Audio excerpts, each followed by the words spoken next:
Mr. Farage, thank you for being here. This is my first interview, so I will do my best. But Mr. Farage, can you please explain to our Dutch viewers who you are? Well, I'm a businessman, somebody that worked in the City of London, involved in international finance, and in 1990 I saw Britain sign up to something called the exchange rate mechanism, where we pegged the level of sterling against the Deutschmark as a precursor to joining the euro. And I thought, as a businessman, this is mad. The British economy and the German economy are different things. Yes. It can't work. Sure enough, it didn't work, and that led me to thinking more deeply about what was the European Union? What was it for? Did it make sense? And I concluded in the mid-1990s that it didn't make sense in a globalised economy to lock ourselves into a customs union with our European partners. Didn't make sense for Britain economically, and it certainly didn't make sense for Britain in democratic terms. And so I pledged then that I would start to get involved and stand in elections, and since that time I've been chairman and leader of the UK Independence Party, and we went from nowhere back in the mid-90s to coming second across the entire United Kingdom in the European elections of 2009.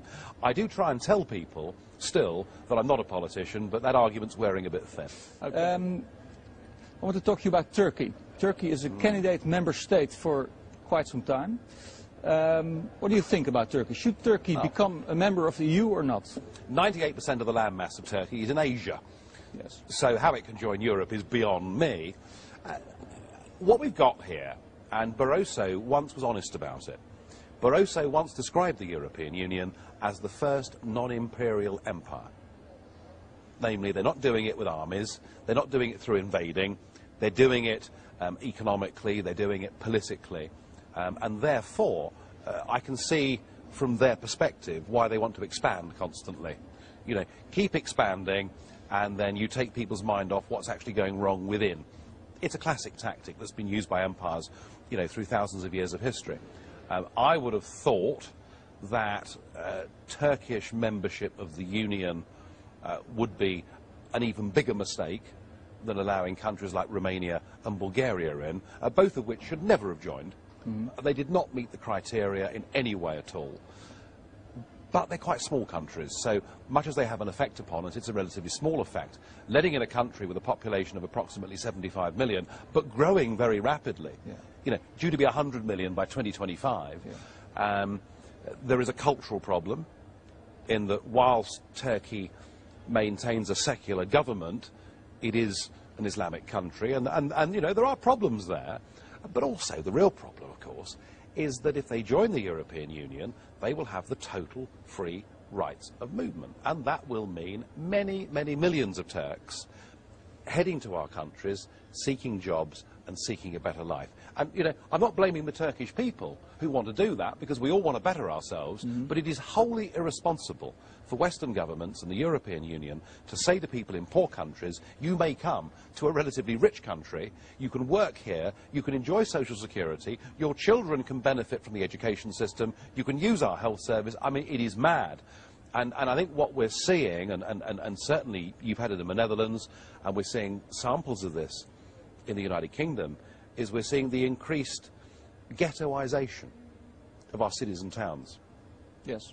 Where different groups live in different parts, where never the twain shall meet, where we live in societies that are increasingly divided, societies that are increasingly less comfortable and less happy. And I have to say, I mean, I've always taken the view that of all the countries in Europe, the British have always been the most liberal.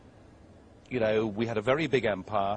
When the empire went, we accepted lots of people, whether it was from Jamaica or India or wherever else it may be, and the British have been the #1 at assimilating different cultures and different races within our country. We've been highly successful at it, but that's all fallen to pieces in the last 5 or 6 years. Okay. You know, where every market town in England now has a Polish ghetto, where there is acrimony that exists between the local population and the Polish population. And if we do that with Turkey on a scale that may be 3 or 4 times the size of what we've done with Poland and the rest of Eastern Europe, that I would suggest that's bad news for all of us. And that is the main reason that we should oppose Turkish membership of the Union. Okay. And of course it costs also a lot of money because Turkey is a very big and poor country. Yeah, I mean, in pay. terms of transfers, in terms of regional policy, I mean, clearly that's that's where the money would go. But I think I mean clearly money matters and money is important, and particularly as we're looking at bailing out Greece and possibly Portugal and Ireland and maybe even Spain, money matters. But the health and happiness of our nations and societies matter even more than money. Yeah. And what about the problem? It's an Islamic country. You believe no Islamic country could join EU, or don't you believe so? Look, Albania, for instance. I mean, look, you know, there are tensions that exist between fundamental strains of Islam and Western civilization, and there are points of contact at which the two appear to be incompatible. Now, having said that, there are plenty of moderate Islamic people, and many of them are members of UKIP. I mean, we've had Islamic candidates standing for UKIP. But you've got those extreme strains of Islam that are potentially very dangerous and quite corrosive in terms of forming a cohesive society. And to say to 75 million people, you know, a proportion of which will be from the extreme wing of Islam, you have total free rights to come to our country and set up your store here. No, it doesn't make any sense at all. Okay, well, thank you very much. About one of the last questions I want to ask you is about Sarkozy and the expelling of Roma people from France. You know, a lot of Roma people come to France, and Sarkozy says, we don't want you here. What do you think of that? Well, I mean, there are roughly 4 million Roma in Romania who are living under conditions of prejudice and intolerance that we haven't seen in Europe. I haven't seen in my lifetime, but we haven't seen since the Jews in Germany in 1930. That may sound extreme, but I'm sorry, I've been there, I've been to Roma camps and communities, I've seen it.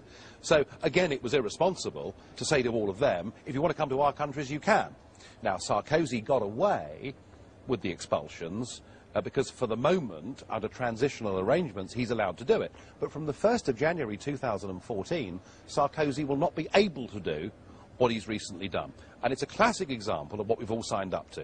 You know, this is not about a common market for trade. This is about a political union. And it's about us as nation states losing the ability to decide who can come to live, work and settle in our countries. And that's a fundamental principle of a nation state. If a nation can't decide who comes to live within it, does it continue to be a nation state? Now, I've seen some rumblings from the Dutch government that they're going to come to Brussels and they're going to bang their fist on the table and they're going to say, look, we want much more control in the Netherlands over who comes to our country, and I wish them luck. But I'm afraid it's not going to work.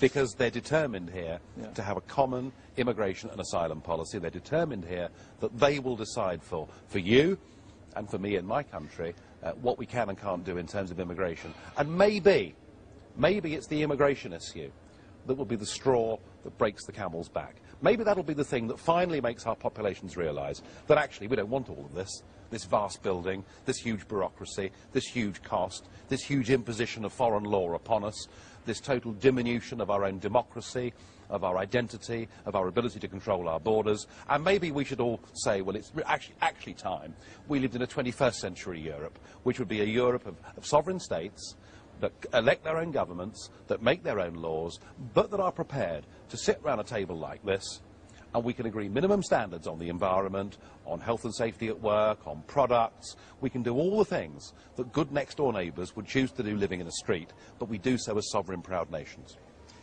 Well, I can't agree with you more on this sovereignty of our countries.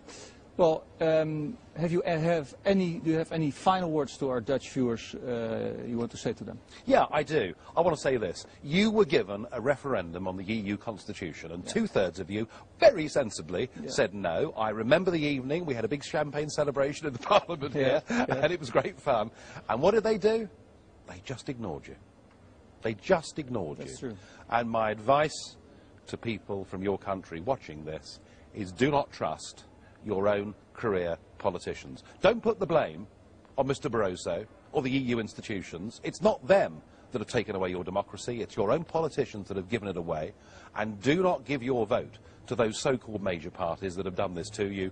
Vote for alternatives, push for referendums, and I hope that within the next 10 years, your country and mine will be neighbours, trading partners, and all of those things, but we won't be together in a political union. And I want my children to grow up in a country that they can call their own, and I would have thought that was a good, normal thing for all of us to want.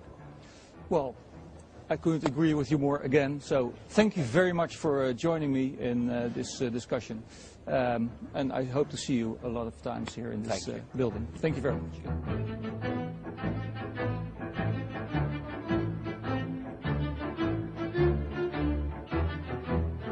To find out more about who we are and what we stand for, go to the UK Independence Party website at www.ukip.org.